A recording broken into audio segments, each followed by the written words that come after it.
simply the art of clarity, the art of being understood. Diksi yang baik adalah seni kejelasan, seni untuk dipahami. Saya di sini akan menjelaskan tentang sejarah dan pengertian diksi.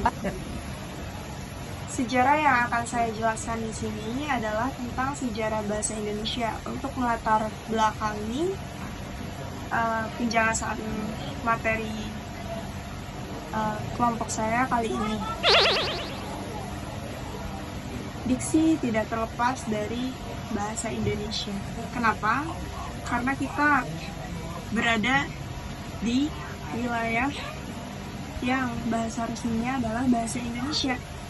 Untuk itu, kita perlu mengetahui sejarah bahasa Indonesia itu sendiri sebagai pengetahuan bagi kita seorang yang terpelajar.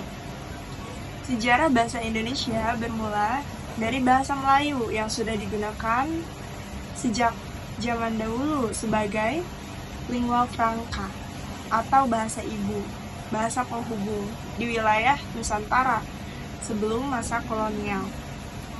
Pada masa penjajahan, bahasa Melayu menjadi bahasa pengantar dari komunikasi antar bangsa. Sejarah bahasa Indonesia bermula dari bahasa Melayu yang sudah digunakan sebagai bahasa penghubung di wilayah Nusantara sebelum masa kolonial. Pada masa penjajahan, bahasa Melayu digunakan sebagai bahasa pengantar dalam komunikasi antara bangsa yang berbeda suku dan etnis. Kemudian pada tahun 1928 dilakukan Kongres Pemuda yang menetapkan Sumpah Pemuda sebagai momen penting dalam perjuangan kemerdekaan Indonesia. Sumpah Pemuda inilah yang menjadi tonggak berdirinya bahasa Indonesia yang awalnya disebut sebagai bahasa Melayu, kemudian karena adanya Sumpah Pemuda di sini digantilah bahasa Melayu itu menjadi bahasa Indonesia. Siapakah pencetusnya? Beliau adalah Muhammad Tabrani.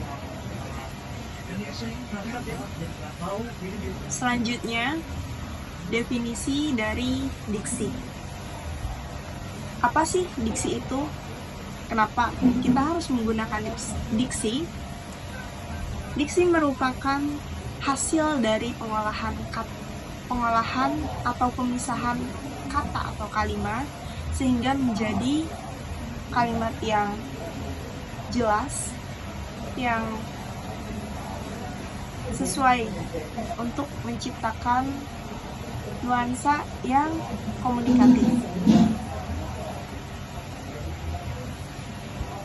Diksi ini digunakan pada saat seseorang menyampaikan sesuatu ataupun menuliskan sesuatu, seperti kita berbicara di depan umum, public speaking.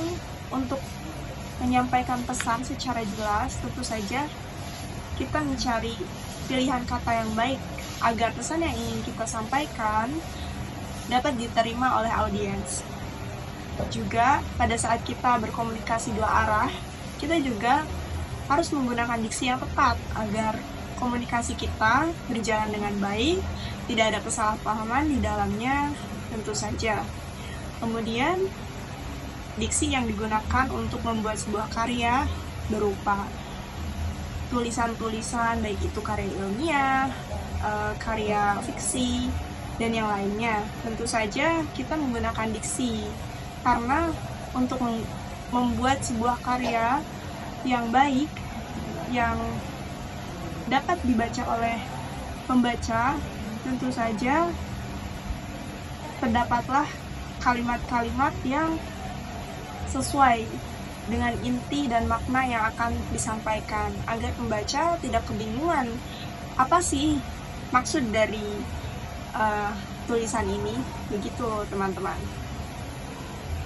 Pemilihan diksi yang tepat dapat mempengaruhi kejelasan, keefektifan, dan nuansa dari pesan yang ingin disampaikan. Seperti yang saya jelaskan tadi, diksi ini membuat suasana menjadi jelas, efektif, dan pesan yang ingin disampaikan dapat tersampaikan dengan baik tentunya.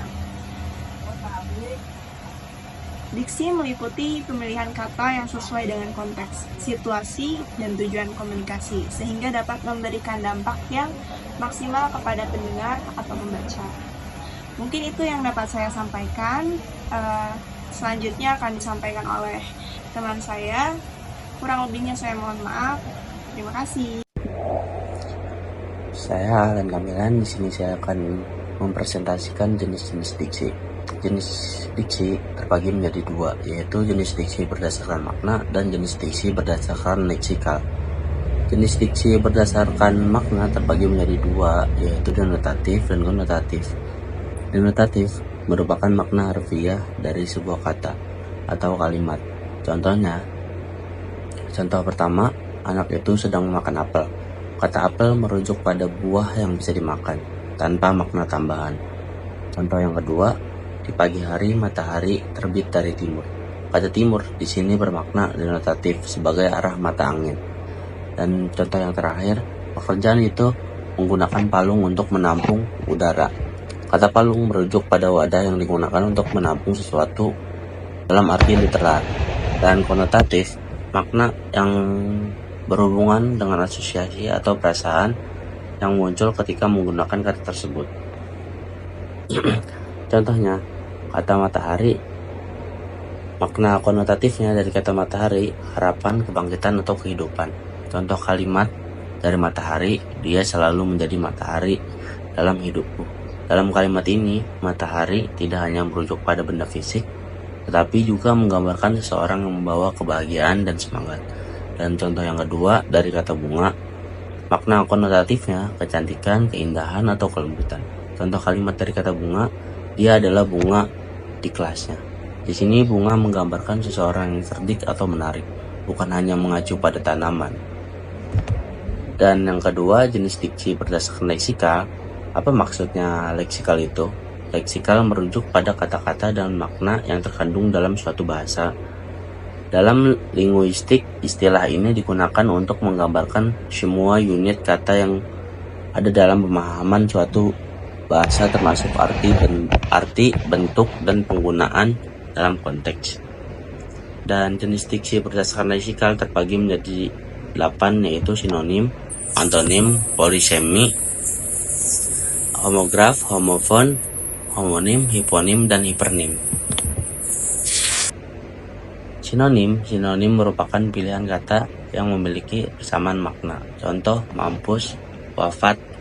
Dan antonim merupakan pilihan kata yang memiliki makna berlawanan ataupun berbeda. Contohnya, besar dan kecil, tinggi dan pendek. Polisemi merupakan frasa kata yang memiliki banyak contoh, yaitu kepala. Dan homograf merupakan kata-kata yang memiliki tulisan sama, tetapi memiliki arti dan bunyi yang berbeda. Contoh, apel. Homofon merupakan kata-kata yang memiliki bunyi yang sama, tetapi berbeda makna dan ejaan. Contohnya, bank dengan bank. Homonim merupakan kata-kata yang memiliki ejaan dan bunyi yang sama, berbeda makna. Contoh, bulan. Hiponim merupakan kata yang maknanya telah tercakup di dalam kata lain. Contohnya, salmon. Dan yang terakhir, hipernim merupakan kata yang telah mencakup makna kata lain. Contohnya, sempurna. Ya, segitu saja dari saya. Terima kasih. Lalu di part kali ini saya akan membahas unsur diksi, fungsi, dan tujuan. Untuk unsur diksi itu terbagi menjadi 5. Yang pertama ada kosakata, yang kedua kepastian makna, yang ketiga tingkat keformalan, yang keempat gaya bahasa, dan yang kelima adalah aspek sosial. Selanjutnya untuk fungsi dari diksi juga terbagi menjadi 5.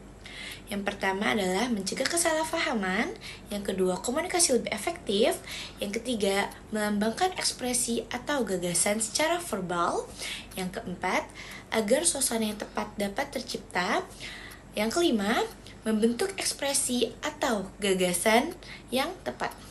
Selanjutnya tujuan dari diksi dilansir dari buku bahasa Indonesia dalam kalangan ilmiah tahun 2023 oleh Ade Nurul Izzati dan teman-teman.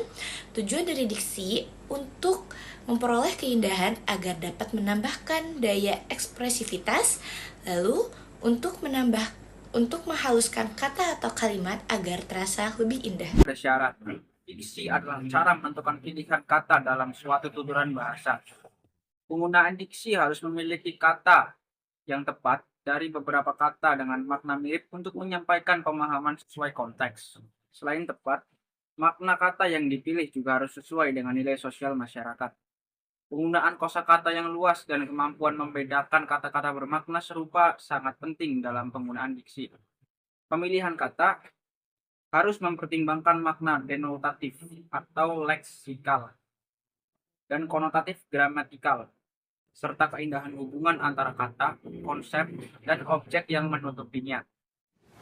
Diksi adalah cara menentukan pilihan kata dalam suatu tuturan bahasa. Penggunaan diksi harus memiliki kata yang paling tepat dari beberapa kata dengan makna mirip untuk menyampaikan pemahaman sesuai konteks.